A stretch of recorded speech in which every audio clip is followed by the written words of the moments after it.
男朋友最穷那年，我跟他提了分手。后来他功成名就，用尽手段娶了我。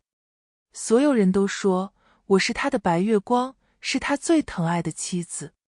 直到后来，他每晚带着不同的女人回家，伤透我的心，把我变成圈子里的笑话。而我不哭不闹，安静地住在书房里，从不打扰他的好事。他气疯了，凶狠地吻着我的唇，低声质问我：你不嫉妒吗？他不知道，我生病了。在他疯狂报复我的每一天，我都在默默倒数着，我还能活多少天？亲爱的朋友，你有没有过这样的时刻，偶然翻开一本旧书，指尖触到泛黄的纸页，突然就想起某个午后，阳光透过窗棂洒在书籍上，连灰尘都在光束里慢慢飘。那时的时光好像特别慢，慢到能把书中的每一句话都嚼出味道。欢迎来到时光书房，喜欢我的朋友欢迎点击订阅分享。那我们故事开始。和沈燕昭结婚的第3年，他包养了一个年轻漂亮的女大学生。女孩名叫周俏俏，长得清纯可爱，是沈燕昭很喜欢的类型。沈燕昭养她养了半年多。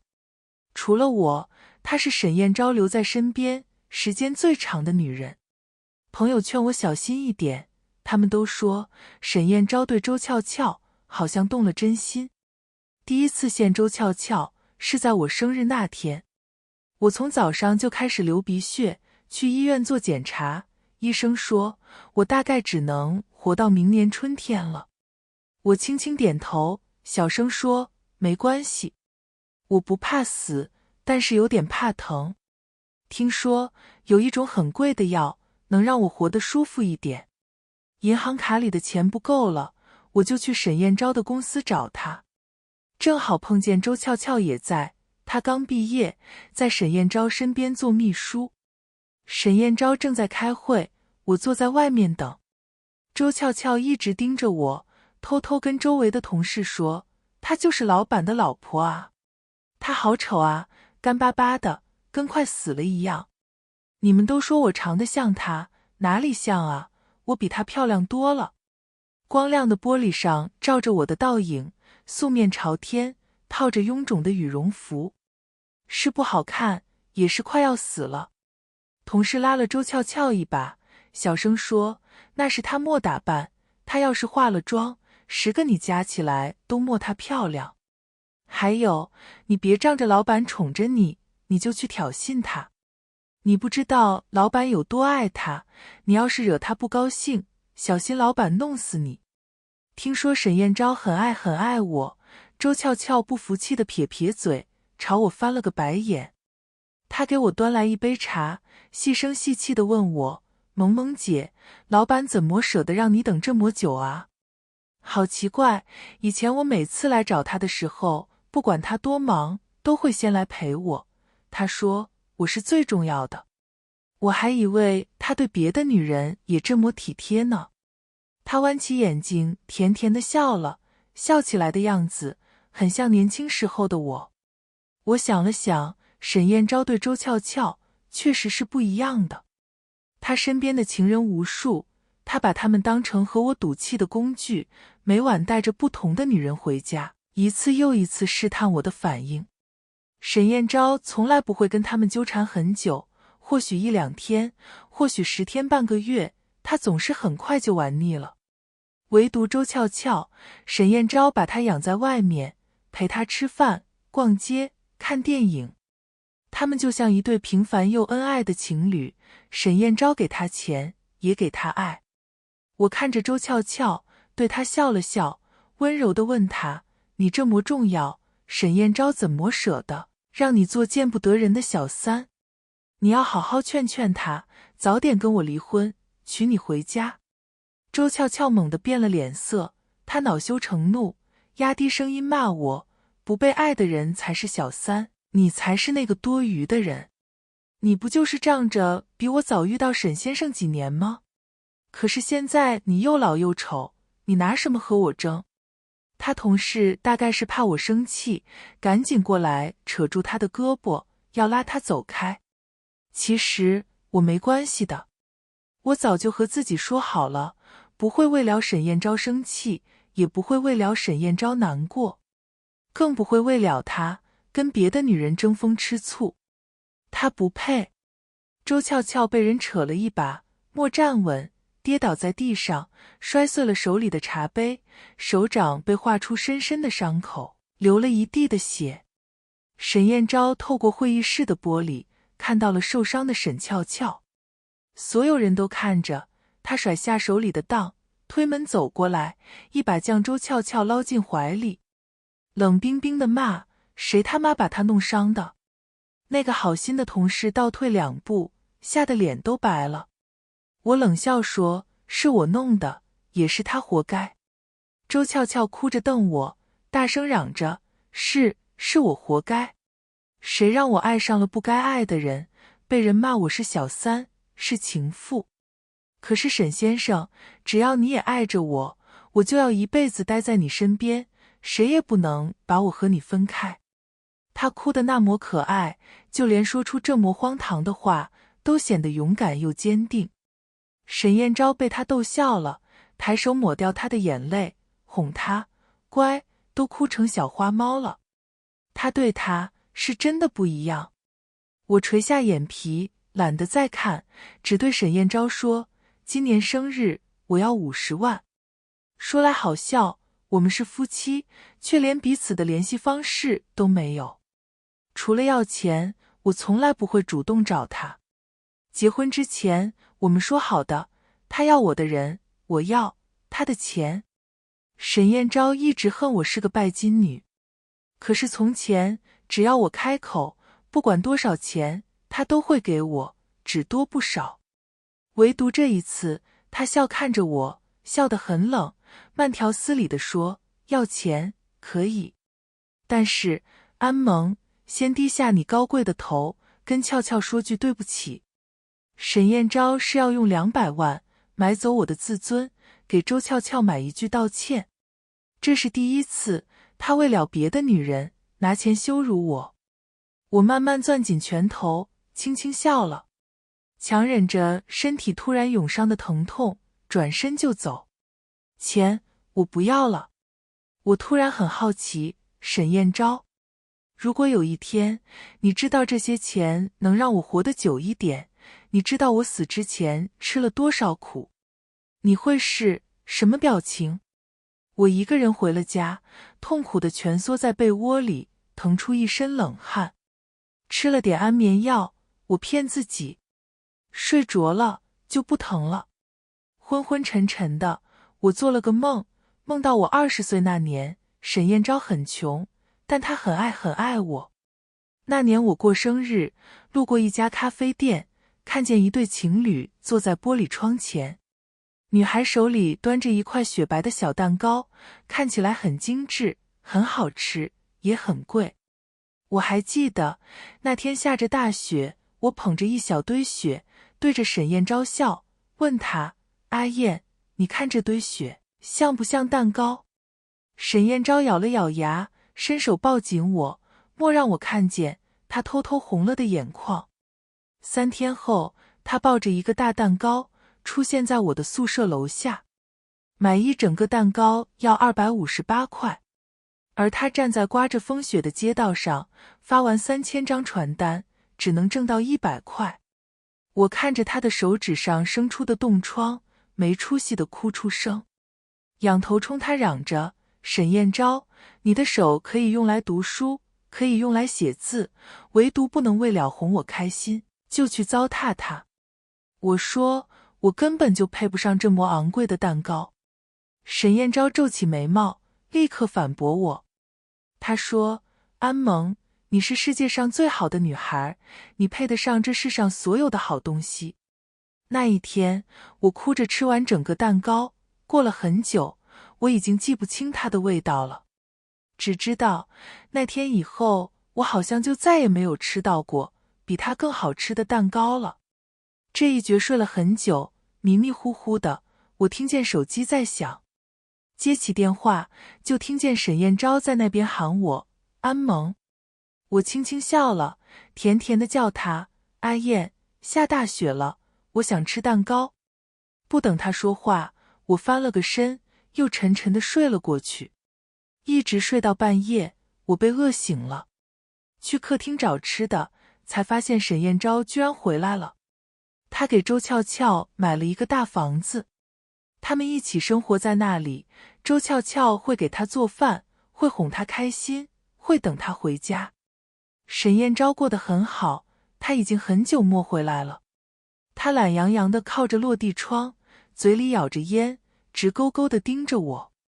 我垂着眼从他身边路过，被他一把拉住。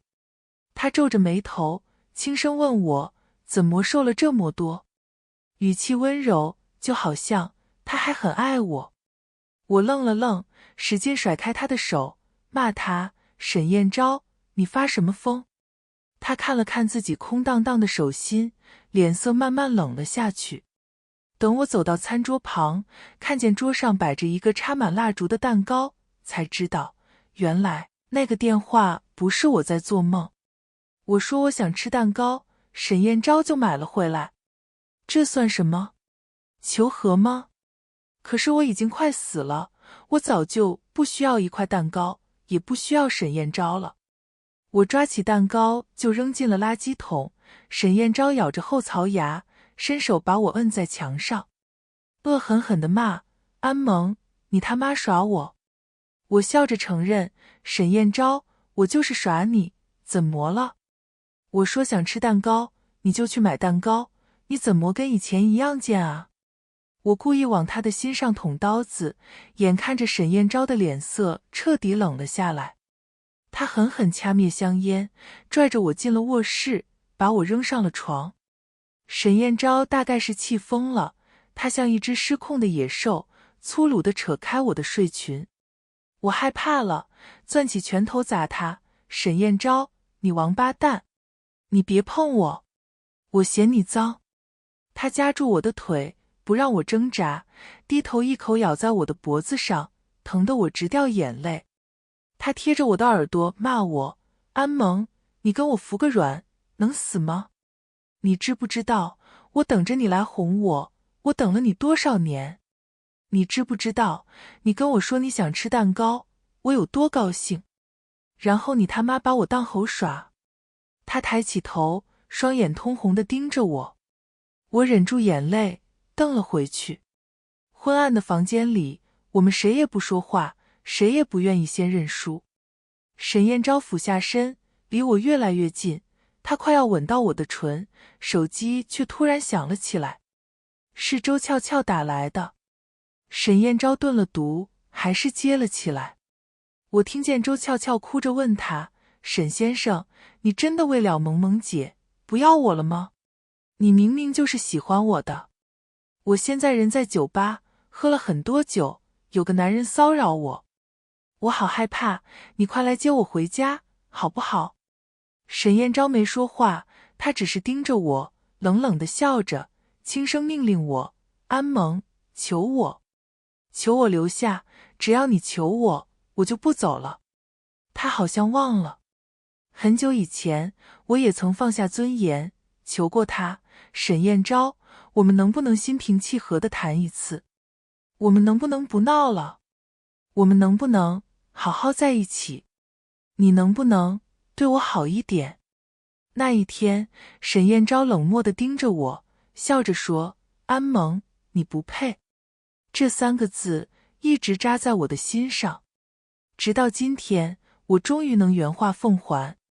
我拽住他的衣领，一字一句地说：沈燕昭，你不配。沈燕昭沉默片刻，忽然自嘲地笑了。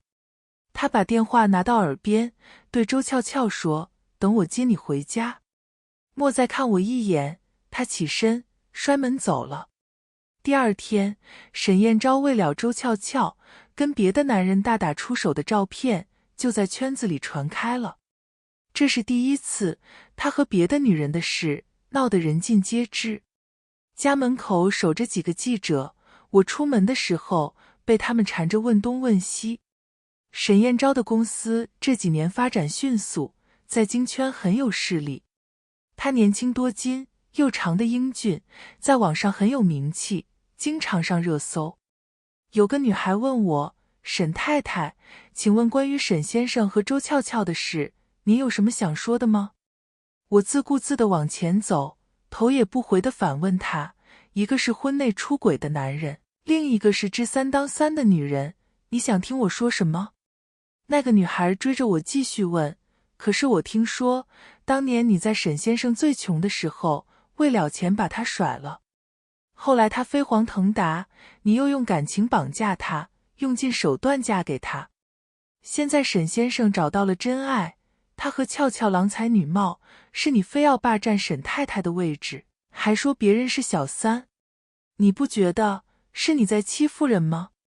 我停下脚步，冷笑着看过去，一把抓起那个女孩胸前的工作证。她是个实习记者，工作证的卡包背面还装着南山大学的学生证。我平静地问她，你是周俏俏的朋友吧？当年沈燕昭为了娶我，不择手段，你以为我很想嫁给他？这事儿圈里的朋友都知道，你不知道？还是说，你为了帮你的小姐妹小三上位，专门来给我泼脏水？他表情一变，慌张地抢走工作证，义正言辞地狡辩，我和他确实是朋友，但我是个记者，说出的话都是客观公正的。如果你真的不愿意嫁给沈先生，那他爱上了别人，你为什么不跟他离婚？我笑了笑，正想说话，突然又开始流鼻血，样子很狼狈。有人笑话我，说沈太太嘴里说不在乎，嫁给沈先生都是被逼的，怎么又着急上火，都流鼻血了呀？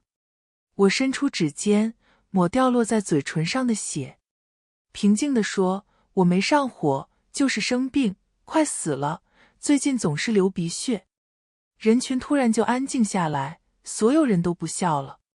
只有那个女孩继续说，装什么装，流个鼻血就开始装病装可怜。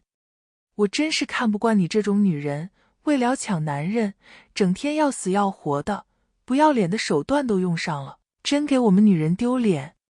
她说完，甩着马尾辫就走了。她的背影和周俏俏一样讨厌。我被记者围住采访的视频很快就上了热搜。沈燕昭正面回复，他说永远都不会离婚，不要再去打扰我老婆。当天下午，周俏俏的那个记者朋友就被开除了。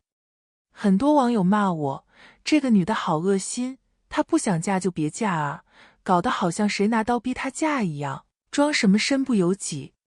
还说她是沈老板的白月光呢，我看她就是个白莲花。沈老板那么维护她，我都嫉妒了。而且这女的以前为了钱甩了沈霸总，现在又为了钱嫁给沈霸总。她说她不愿意，就是装清高，当婊子还要立牌坊罢了。突然有个网友插了句嘴，你们的嘴巴都给我放干净，不知道真相就他妈闭嘴。所有人都开始追着问他，真相是什么？这件事说起来其实挺俗的。那一年，我妈得了绝症，医生说这种病的遗传概率非常大，不止我随时可能会重病缠身，如果我结婚生子，大概我的孩子也免不了得病的风险。我妈发病的那天，流了一盆的鼻血，她失血过多，昏迷了3天。醒来以后，他说让我和沈燕昭分手。我呆呆地看着他，小声说，妈妈，他不会嫌弃我的。像是说给我妈听，也像是说给我自己听。妈妈轻轻握住我的手，点头说，妈知道，他是个好孩子。他顿了读，笑着说，你们俩从高中就开始谈恋爱，他每天早上骑着自行车在巷口等你，你以为我不知道啊？有一回我看见他买了一个肉夹馍给你当早餐吃，他兜里一共12块钱，一个肉夹馍10块钱，还剩2块钱买了2杯豆浆，他一杯，你一杯。你那个时候又嘴馋又缺心眼儿，他骗你说他吃过了，你也信了，捧着肉夹馍吃得很满足。那时候小沈多可怜啊，爸爸妈妈离婚，没人要他，每个月就给他那么点生活费，活得像个孤儿一样。12块钱可能是他一天的生活费，他想都莫想，就全都花在了你身上。当时我就觉得我姑娘有福气，找了个这么好的男孩子。他学习好，人也好，哪里都很好。就是因为他太好了，妈才心疼他。那一年，沈燕昭的奶奶也生病住院，他跟着奶奶一起长大，感情很深。为了给奶奶治病，他每天忙得焦头烂额。我妈说，沈燕昭的翅膀太单薄，背着奶奶，再背着我，他就飞不起来了。我掐着手心，过了很久，才颤抖着声音说了一句：“妈，我舍不得他。”一句舍不得，泪如雨下。10年前的事，现在想起来还是会心酸。我买了妈妈最爱吃的柿子，准备去墓地见她最后一面。我快死了，要跟她说一声，以后我就不来了。去之前，我先去了趟沈燕昭的公司，找他拿点东西。我妈还活着的时候，一直很喜欢沈燕昭。那年她还没生病，我和沈燕昭也还深爱着彼此。我妈去庙里拜佛，求了2个福娃。一个男孩福娃里藏着沈燕昭的生日，一个女孩福娃里藏着我的生日。保平安，保健康，保相爱的人能永远在一起。妈妈让我把福娃烧给沈燕昭。沈燕昭不要她的那只福娃，偏要拿走我的那只。她说那只画着红脸蛋的女娃娃长得真像我，丑萌丑萌的。她说她看到她就像看到我，她喜欢看到我。那只福娃到现在还放在沈燕昭的办公桌上。我怕等我死了，沈燕昭会像丢垃圾一样把它丢掉。那是妈妈买给我的，我得要回来，放在她的墓碑前，替我陪着她。我到公司的时候，沈燕昭正在看我早上的视频，视频里我流着鼻血，说自己快死了。看见我，他把手机扔到一边，什么也没说，什么也没问。我看着他办公桌上原本摆着福娃的地方空掉了，皱起眉头问他：“我的福娃呢？”周俏俏追着我过来，听见我要东西，笑眯眯地说：“前2天我扎破了手心，沈先生很心疼，他说舍不得我受伤，就把那个福娃送给我了。他还说那个娃娃很像我，笨笨的，但是他很喜欢。萌萌姐，你说他是不是胡说？我这么漂亮，才不像那么丑的娃娃呢。”我猛地攥紧拳头，狠狠瞪着沈燕昭，质问他：“你凭什么把我的东西送给别人？那是我妈给我求来的，你凭什么送给别人？”他笑了笑，混蛋一样气我说：“那个福娃是你的东西啊。”抱歉，我忘了，还以为是什么不值钱的东西。不等他说完，我拿起桌上的烟灰缸就砸了过去。沈燕昭没有躲，水晶烟灰缸磕在他的额头上，磕出了血。周俏俏尖叫一声，骂我：“你有病啊！为了一个破娃娃就打人！”他转身跑了出去，很快回来，手里抓着我的福娃。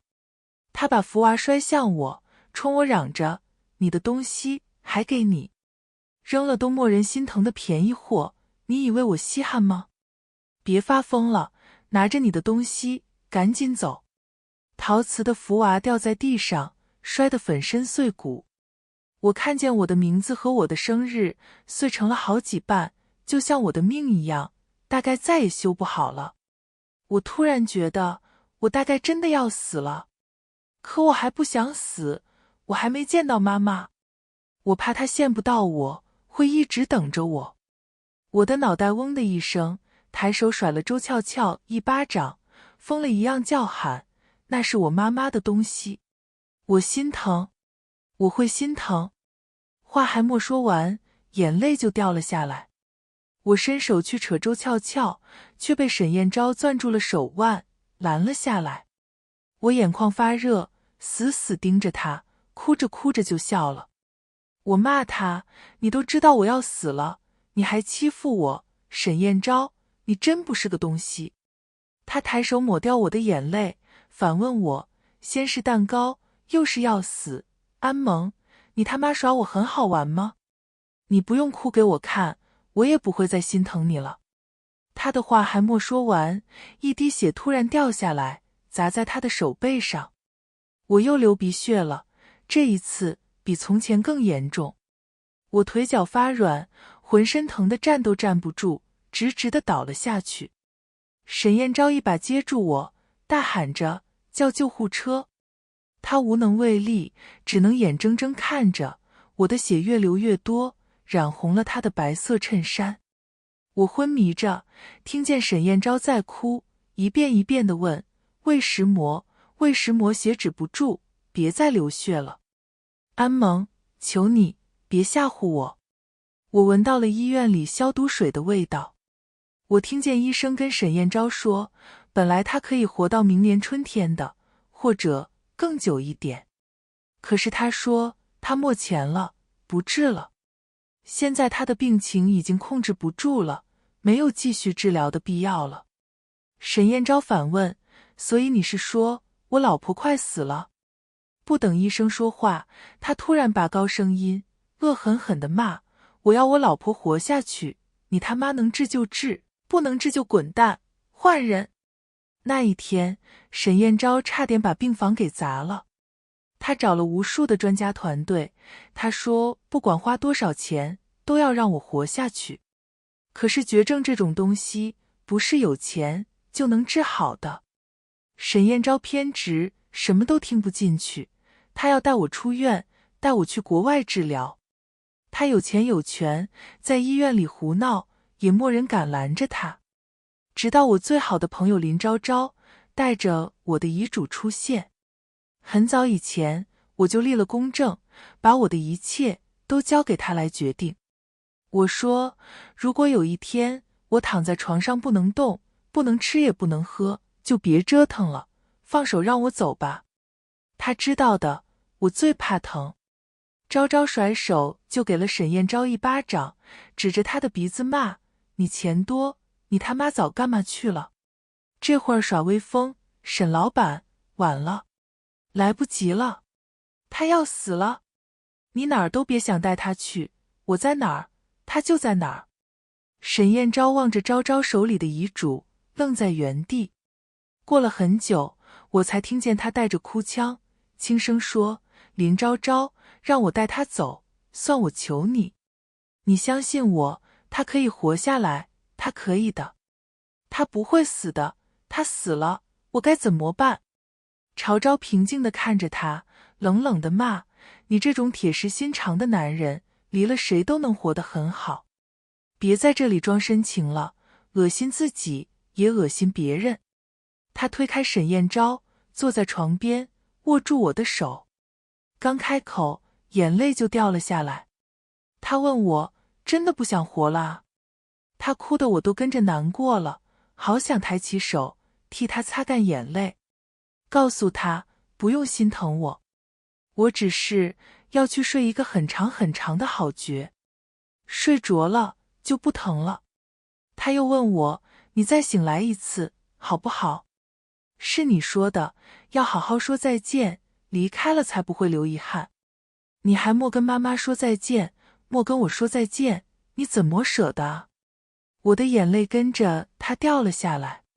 生命监测仪突然发出响声，医生赶紧让昭昭再多跟我说一些话。他说我有苏醒的迹象。那一天，昭昭抓着我的手，连水都不敢喝，一直在跟我说话。他一会儿哭一会儿笑，挺吓人的。我本来打算死了算了，被他这么一搞，我不醒来安慰他一下，都感觉很不合适。我努力和自己已经烂透的身体做斗争，直到半夜，终于睁开了眼睛。我醒来后的半个多月，昭昭寸步不离地守着我。他照顾我，照顾到走火入魔，喂我吃饭，陪我上厕所，差点连裤子都要帮我脱了。我心里着急，想赶紧好起来，再这么下去，林昭昭就要变态了。我趁他不在病房，试着自己去上厕所，没有人扶着，我走路也没问题嘛。结果上完厕所，出来的时候腿突然一软，我就摔倒在地上，撞在洗手池上，磕得满脸是血。我挣扎着爬起来，不小心扯掉蒙在厕所镜子上的布，抬头看见一张可怕的脸。沈燕昭冲了进来，把我搂进怀里，不让我再看。他低着声音骂，我就去交个钱的功夫，林昭昭跑哪儿去了？真他妈没用！我推不开他，皱着眉头打断他的话，少在我面前说昭昭的坏话，我不爱听。他有自己的生活，有家人，有工作，不像我一天天闲得没事找事，净给他添麻烦。沈燕昭闭上了嘴，莫再说话。他找来好多纸巾给我擦脸，看着一片一片的血，他红了眼圈，假装平静地问我，为什么不早点告诉我你生病了？你长着嘴是干嘛用的？你本来可以好起来的，你知不知道？安萌，你干嘛自己逞强，闹成现在这样？我平静地说，因为我不需要你啊，我不需要你的关心，也不需要你的陪伴。所以你知不知道我生病，对我而言不重要。其实我从来也没有刻意瞒着沈燕昭，我的体检单就放在桌上，低头就能看到的位置，可他没看过一眼。在我渐渐消瘦的那些日子里，周俏俏出现在他身边。那个女孩比我年轻，比我好看，比我讨人喜欢。沈燕昭为了她，开始整晚整晚的不回家，所以他看不到我无数次倒在地上，疼得死去活来，因为害怕，一边哭一边打电话求医生救救我的狼狈样子。沈燕昭把我抱上病床，弯腰的时候，一滴泪砸在了我的脸上。他转过身，讽刺我，是啊，安萌，你多厉害啊，想甩了我就甩了我，想让我滚就让我滚。我知道你不需要我，不需要就不需要呗。过了很久，他带着哭腔继续说，可是我需要你啊。我没说话，闭上眼睛，假装自己睡着了。沈燕昭还不知道，从前我为石魔和他分手。那年他功成名就，回来找我，说要娶我回家。我欠他一个好好的解释，我本来打算要把所有的事都告诉他。我想告诉他，分手的时候我说的那些难听的话都是骗他的。他很好，他配得上世界上最好的女孩，他们会拥有幸福的家庭，健康的孩子，没有贫穷的拖累，没有疾病的折磨。他很好，他配得上世界上最好的女孩，他们会拥有幸福的家庭，健康的孩子，没有贫穷的拖累，没有疾病的折磨。我把这些话反复背诵了无数遍，希望自己能笑着跟沈燕昭说一句，以后要过得幸福。没人知道我在黑夜里哭了多少次。我好遗憾，那个能陪他一辈子的女孩为石魔，不是我。梳理好情绪的那天，我想去找沈燕昭，她在会所谈生意，大概是没法好好聊一聊了。听她的声音有些醉了，挂断电话，我很担心，还是决定去一趟。打她的电话，她不再接了，我到了会所，只能挨个房间找她。等到我透过门上的玻璃找到她的时候，却只看见她怀里抱着一个女人，吻得欲生欲死。我推门就进，她回头看见我，一点也没有慌张。我忍住眼泪，问她，沈燕昭，你耍我？她推开那个女人，带着一身的酒气靠近我，把我逼到墙角，抬手抹掉我的眼泪。她笑着哄我，本来是想耍你玩的，但是那天去你家，看你过得那么可怜，又觉得心软。安萌，不如我真的娶你回家，怎么样？只是我不爱你了，所以你要乖一点，不许哭，不许闹。我的情人很多，如果你总是吃醋，我会很烦的。听到沈燕昭说他不爱我了，我的眼泪掉了下来。深吸一口气，我让自己努力保持冷静，轻声说：沈燕昭，我来找你，只是想告诉你，我不打算嫁给你。那年分手是因为我妈妈。不等我话说完，他突然掐住我的下巴，恶狠狠地骂：别他妈跟我提你妈妈！你不用把责任全都推到她的身上，你们母女两个一样爱钱，谁也不比谁好到哪里去。他带着一身的酒气威胁我：安萌，我说要娶你，不是在跟你商量，你最好感恩戴德的接受。他说他不想听我解释，曾经我让他有多难过，他就要让我更难过，这样才算公平。我看着他的脸，忽然觉得好陌生。或许从前我和妈妈对他的好，真的只是一厢情愿。或许那一年我就该死死拽住他，让他牵肠挂肚，被贫穷的生活拖垮斗志。从前的我真是太傻了，傻到我自己都觉得自己可怜。他继续说：听说林昭昭以前在会所干过陪人喝酒的活儿，是吧？她挺幸运的，还能找到一个不错的男朋友。你说，如果那个男的知道林昭昭以前是个陪酒女，还会不会要她？我气得浑身发抖，抬手扇了沈燕昭一巴掌，骂她是个混蛋。她的舌尖顶着半边脸，笑着掐住我的下巴，说：安萌，为了报复你，我还能干出更混蛋的事儿。不信的话，你可以试试。沈燕昭心狠手辣，我不敢试，我怕毁了昭昭来之不易的好生活。只能劝自己，反正我是烂命一条，烂在哪里都是一样的。嫁就嫁吧。这一场报复持续了很久，久到沈燕昭玩累了，想要跟我和好，可是我已经不爱他了。我把自己摔成了一个猪头，根本瞒不过昭昭的眼睛。他生了好大的气，之后的2天，不管我干什么，都要被他骂一毒。我被他骂哭了，蒙着被子嚷嚷：你这个女的太能骂人了，就会欺负我，有本事你带我去找我妈，你绝对骂不过她。昭昭好半天没说话，过了会儿，她摸了摸我的头发，温柔地哄我：等你养好身体，我就带你去找妈妈，好不好？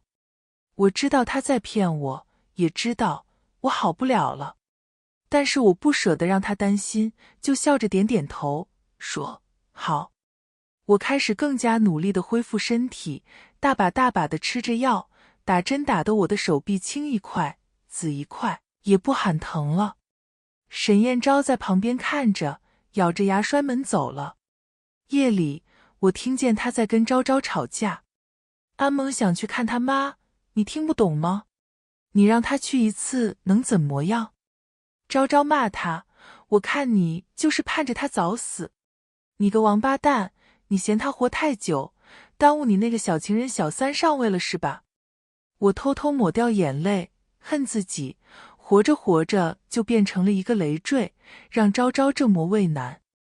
13，我不再闹着要出看妈妈，精神却也慢慢萎靡了下去。我开始贪睡，清醒的时间越来越少。我想，是时候好好跟昭昭说再见了。或许是回光返照，接下来的几天，我的身体越来越疼，精神却越来越好。大概是听说我恢复的不错，周俏俏坐不住了。她趁着沈燕昭不在，来医院找我。昭昭一见她就骂：我们这里婊子和狗禁止入内，你最好现在就滚，不然我打的你妈都不认识。周俏俏却一反常态，她突然跪在我床边，哭着求我：萌萌姐，我怀了沈先生的孩子，你都快死了，我求你做一次好人，把我孩子的爸爸还给我吧。她怀孕3个月，我也病了3个月。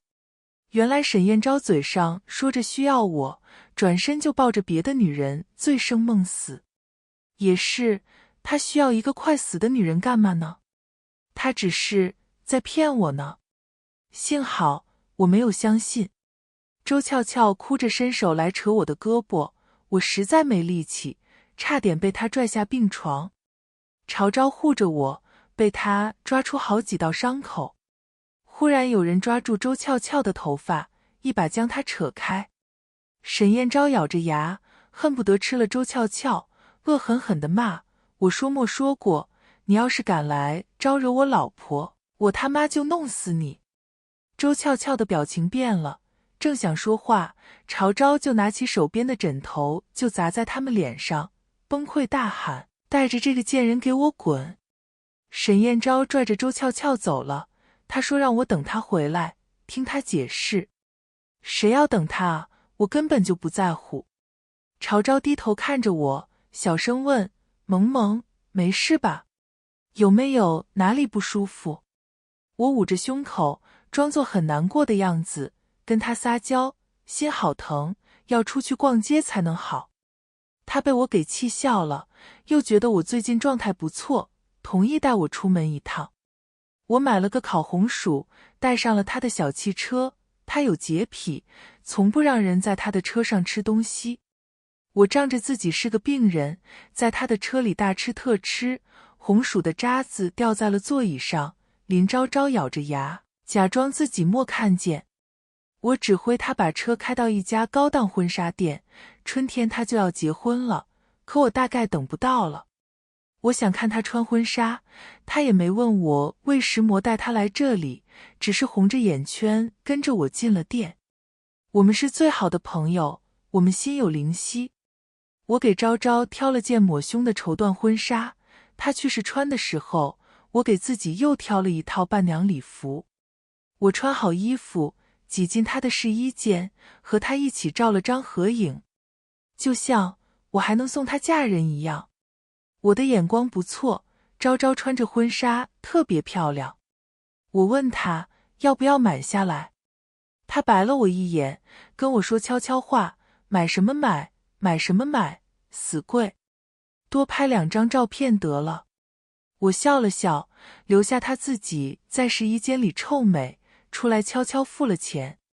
她是世界上最好的女孩，她值得世界上最漂亮的婚纱。我忍着胸腔里残忍的疼痛，离开了婚纱店，打车去墓园看妈妈。吵吵啊，这次真的要说再见了。不开玩笑，不许哭。番外，安萌死了以后，沈燕昭总是在想，他签下遗体捐赠协议的时候，到底在想什么？他没想到，拽走周俏俏的那一天，会是最后一次见到安萌。他平静地看着他和周俏俏拉扯，和往常一样，好像一点也不在乎他是不是爱上了别的女人。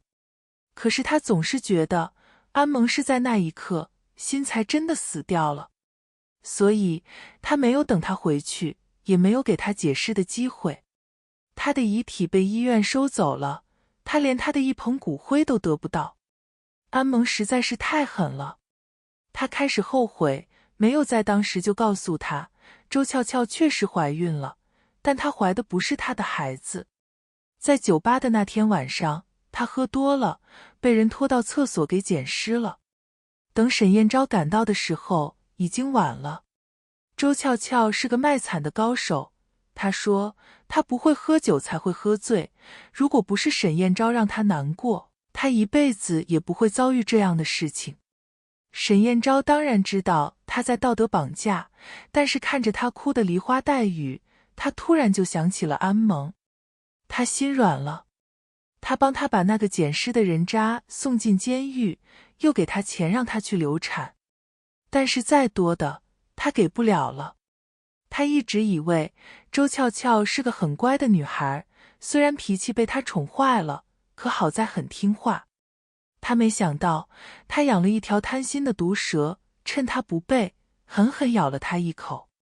他想，安萌死的时候应该很恨他吧。他又想，当初明明是他抛弃了他，他凭什么恨他？他在梦里一遍一遍地问安萌，你当初为什么要和我分手？其实你是爱我的，对吧？下一刻，林昭昭就把安萌护在身后，指着他的鼻子骂：你他妈早干嘛去了？他要说的时候你不听，人都死了你又来问，你贱不贱啊？然后沈燕昭就从梦里惊醒了。他不是怕林昭昭，他是怕听到安萌说他早就不爱他了。他的心脏开始出现问题，医生劝他不要太难过。他说没有，他挺平静的，他还开始养花了。家里的阳台上留着安萌养过的多肉，他发现的时候它们已经死光了。他听说多肉的生命很顽强，他要试试能不能把它们救活。晚上回家，他会蹲在那些多肉前面跟他们说说话。他曾经在某个阳光灿烂的下午看到过安萌就是这样做的。他抱着腿蹲在这里，回头看到他抱着别的女人回来了。沈燕昭狠狠地甩了自己一巴掌。他开始篡改自己的记忆，记忆里安萌那些形单影只的身影里都添上了他的影子。他会紧紧抱着他，会轻轻吻着他，会永远永远陪着他。后来他在某次聚会上狠狠揍了一个背着老婆偷腥的渣男。以前的那些狐朋狗友都骂他，你他妈有病吧，你自己不也是三天两头的换女人，还说我们渣，那你怎么不去死啊？他崩溃了，砸了会所的房间，说他们都在胡说。他明明最爱他的老婆了。直到大家翻出来他和周俏俏的接吻照，他愣住了，逃一样的离开了。他想，他一定是被人给算计了。他得想想该怎么跟老婆解释，他可不想让他老婆生气。生气多伤身体啊。他赶回家，刚下电梯，却发现门口站着一个大着肚子的女人。这个女人他好像认识，就是刚刚照片上的那个。他心里泛起一阵害怕，这个女人是不是已经找过他老婆了？他是不是胡说八道，惹他老婆难过了？他抬手就扯住她的头发，把她拽进了楼梯间，恶狠狠地骂：周俏俏，你他妈是真不怕死！他掐着她的脖子，逼着她后退，后退，再后退，直到周俏俏踩空了，从楼梯间摔了下去。看着鲜血染红的台阶，沈燕昭笑了。真好，再也没有人能破坏他和安萌的感情了。2周以后，沈燕昭被送进了精神病院。他的言行举止和正常人没什么区别，唯一奇怪的地方就是总是对着一只碎掉的福气娃娃叫老婆。那只娃娃已经很破了，沾着胶水，满身裂痕，胸前还缺了一块，像是少了一颗心脏。沈燕昭总是把他放在床头，看着他笑。他问他，老婆，你怎么还不来看我？安燕很想你。你呢？你想我吗？片刻后，他红了眼圈，喃喃自语，我忘了，没有心的人是不懂想念的。他突然想起来，他在很久以前就把安萌的心弄丢了。今天的时光书房之旅到这里就暂告一段落了。下一期我们会带着新的时光之书与你相遇，可能是关于老上海的弄堂故事，也可能是藏在经典名著里的岁月细节。记得常回来看看，时光书房永远在这里，陪你在文字里与时光温柔相拥。咱们下期见。